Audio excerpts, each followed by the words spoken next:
जय हिंद एवरीवन। आज इस वीडियो में हम छत्तीसगढ़ के प्रमुख त्यौहार और नृत्यों के बारे में जानेंगे। सबसे पहले हम नज़र डालते हैं गोंचा महोत्सव क्या होता है और ये बस्तर दशहरा और मड़ाई महोत्सव। तो सबसे पहले देखते हैं कि गोंचा महोत्सव के बारे में हम जानते हैं। ये भारत के छत्तीसगढ़ के बस्तर क्षेत्र में मनाया जाता है। ये लोकेटेड, याद रखिएगा फ्रेंड्स, बस्तर क्षेत्र में मनाया, छत्तीसगढ़ के कहाँ पर, ये बस्तर क्षेत्र में मनाया जाता है। इस त्यौहार में बांस से बने उपकरण का उपयोग किया जाता है। आपसे प्रश्न पूछा जा सकता है कि छत्तीसगढ़ का वो कौन सा त्यौहार है जिसमें बांस से बने उपकरण का उपयोग किया जाता है, जिसे क्या बोला जाता है, तुपकी कहा जाता है। जो एक खिलौना है, बंदूक के रूप में कार्य करता है। तो जो तुपकी बनता है, किसका बनता है फ्रेंड्स, ये बांस का बना होता है। और ये कौन से त्यौहार में मनाया जाता है, गोंचा महोत्सव। और ये गोंचा महोत्सव कहाँ का, छत्तीसगढ़ की बस्तर रीजन में मनाया जाता है। और जो बांस से बने उपकरण होता है उसको क्या बोला जाता है, तुपकी बोला जाता है।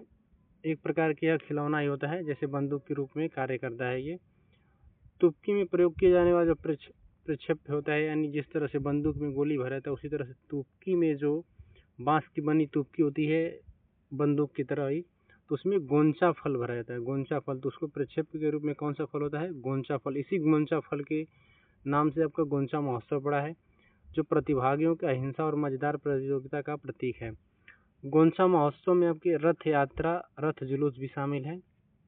याद रखिएगा फ्रेंड्स, इसमें रथ महोत्सव, रथ जुलूस भी शामिल है और ये गोंचा महोत्सव में रथ यात्रा भी होती है। चालुक्य शासकों से भी इसका संबंध था।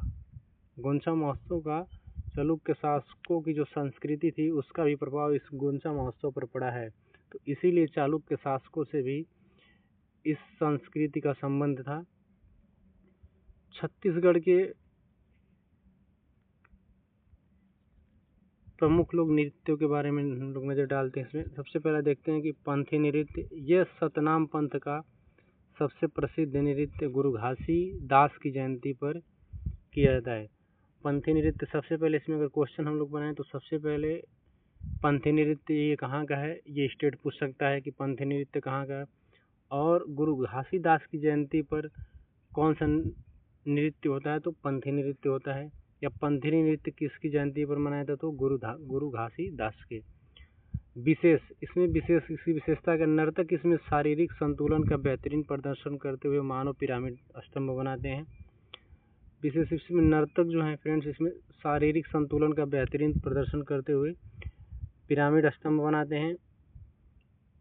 तो ये पंथी नृत्य गुरु घासीदास की जयंती पर, और इसकी विशेषता आप लोग देख लीजिए, इसमें दिया है।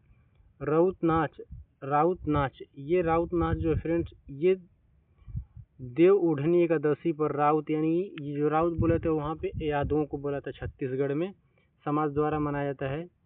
ये ऊर्जावान पारंपरिक नृत्य है।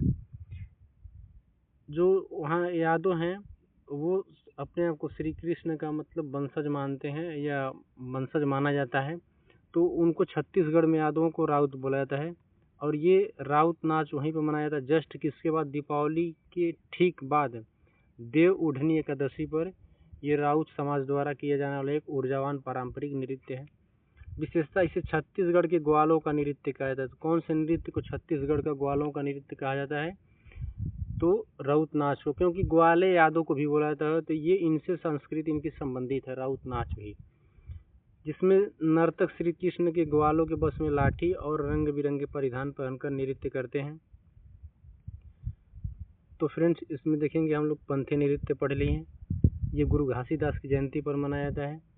राउत नाच पढ़ लिए, ये जस्ट दीपावली के बाद देव उठनी एकादशी पर यादव समाज द्वारा किए जाने वाला नृत्य है। ये पारंपरिक और ऊर्जावान नृत्य से माना जाता है और इसे ग्वालों का नृत्य किया जाता है, क्योंकि ये ग्वालों द्वारा किया जाता है वहाँ के। सुगा नृत्य, ये सुगा नृत्य का मतलब होता है, ये सुग्गा बोला जाता है, जिसे हम लोग यहाँ सुग्गा बोलते हैं। ये सुग्गा नृत्य, इसको सुगा नृत्य, इसे स्थानीय भाषा में सुगा तोता कहा जाता है। दिवाली के अवसर पर महिलाओं द्वारा बांस की टोकरी में सुगा तोता रखकर नृत्य किया जाता है। और ये भी याद रखिएगा फ्रेंड्स, ये जो नृत्य पुरुषों द्वारा किया जा रहा है महिलाओं द्वारा, तो ये महिलाओं द्वारा किया जाता है।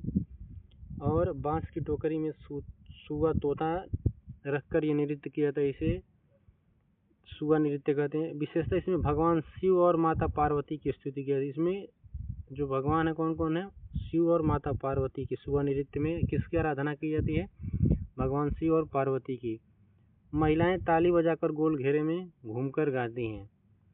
तो इसमें अगर डीप अगर जाने का अगर पूछे शशि कि ऐसा कौन सा नृत्य जिसमें महिलाएं ताली बजाकर गोल घूमकर गाती हैं, तो आपके ऑप्शन दिया रहेगा मान लीजिए उसमें, तो उसके अकॉर्डिंग आपको टिक करना पड़ेगा। ऐसे कई भी नृत्य हैं जो इसमें महिलाएं गोल घेरे में घूमकर गाती हैं। नेक्स्ट क्वेश्चन को देखते हैं। कर्मा नृत्य छत्तीसगढ़ के आदिवासियों का सबसे प्राचीन नृत्य है। इसमें याद रखिएगा फ्रेंड्स, जनजाति जो है बैगा, उराव और गोंड जनजाति द्वारा किया जाता है। तो इसमें आपकी एक तो ये कर्मा नृत्य छत्तीसगढ़ के आदिवासियों का सबसे प्राचीन नृत्य है। जो इसमें जनजाति कौन कौन सी है? बैगा है, उराव है और गोंड है। ये भी एक क्वेश्चन बन सकता है कि बैगा, उराव और गोंड जनजाति किस स्टेट से बिलोंग करती हैं? तो ये आपके छत्तीसगढ़ से बिलोंग करती हैं। विशेषता, ये फसल कटाई के मौसम भात पत्र से लेकर बारिश तक मनाया जाता है। कब से कब तक फ्रेंड्स? ये भात पत्र से लेकर बारिश तक, ये फसल कटाई के दौरान मनाया जाता है कर्मा नृत्य। पंडवानी नृत्य छत्तीसगढ़ का सबसे प्रसिद्ध विशिष्ट नाट्य शैली है।